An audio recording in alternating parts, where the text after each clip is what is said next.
बर्फ की सफेद चादर ओढ़े था स्विट्जरलैंड जब शीला अपने माता पिता के साथ क्रिसमस की छुट्टियां मनाने पहुंची।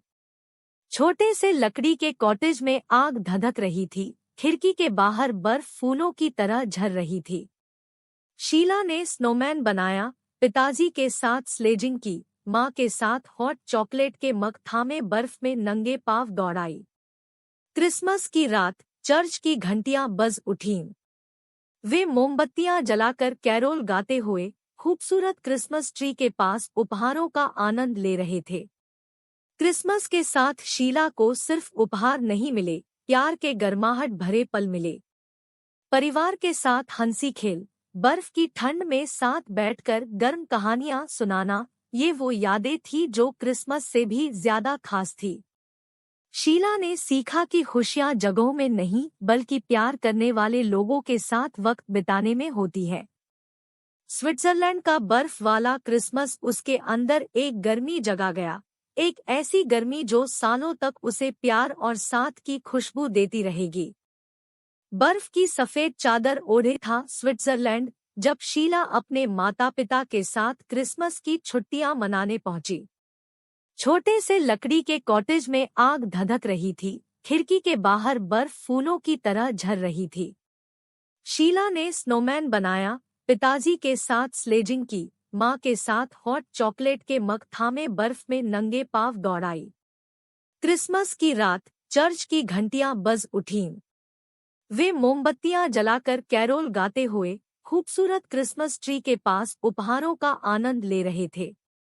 क्रिसमस के साथ शीला को सिर्फ उपहार नहीं मिले, प्यार के गर्माहट भरे पल मिले। परिवार के साथ हंसी खेल, बर्फ की ठंड में साथ बैठकर गर्म कहानियां सुनाना, ये वो यादें थी जो क्रिसमस से भी ज्यादा खास थी। शीला ने सीखा कि खुशियां जगहों में नहीं बल्कि प्यार करने वाले लोगों के साथ वक्त बिताने में होती है। स्विट्जरलैंड का बर्फ वाला क्रिसमस उसके अंदर एक गर्मी जगा गया, एक ऐसी गर्मी जो सालों तक उसे प्यार और साथ की खुशबू देती रहेगी। अक्षय जंगल का दीवाना था। उसकी आंखें पक्षियों की उड़ान देखती, कानों में हवा में भेड़ियों की चीखें गूंजती। वो कैमरे से नहीं, दिल से तस्वीरें खींचता था, सूरज के झिलमिलाते पहाड़ों की, धारा में कलरव करती मछलियों की, चमकते आंखों से टकटकी लगाए बाघ की। उसके कमरे में हर कोने से जंगल झांकता, हाथी के टूथब्रश से लेकर लकड़ी के हाथी मूर्ति तक। किताबों में वो शेरों की दहाड़ सुनता, सांपों के रहस्यों को खोलता। स्कूल में भी वो चित्र नहीं, जंगली जानवरों की कहानियां बनाता। एक दिन दादा उसे जंगल सफारी पर ले गए। पहली बार बाघ को देखकर अक्षय की सांसें थम गई। उसने उसकी हर लहर, हर पल को अपने कैमरे में कैद किया। ये तस्वीरें सिर्फ पलों की नहीं, उन पलों में छिपी जिंदगी की थी।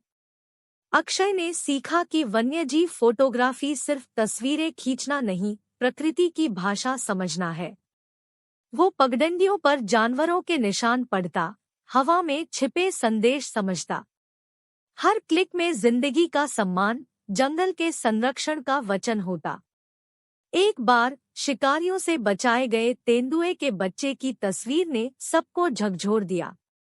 सरकार ने जंगल संरक्षण पर गंभीरता दिखाई।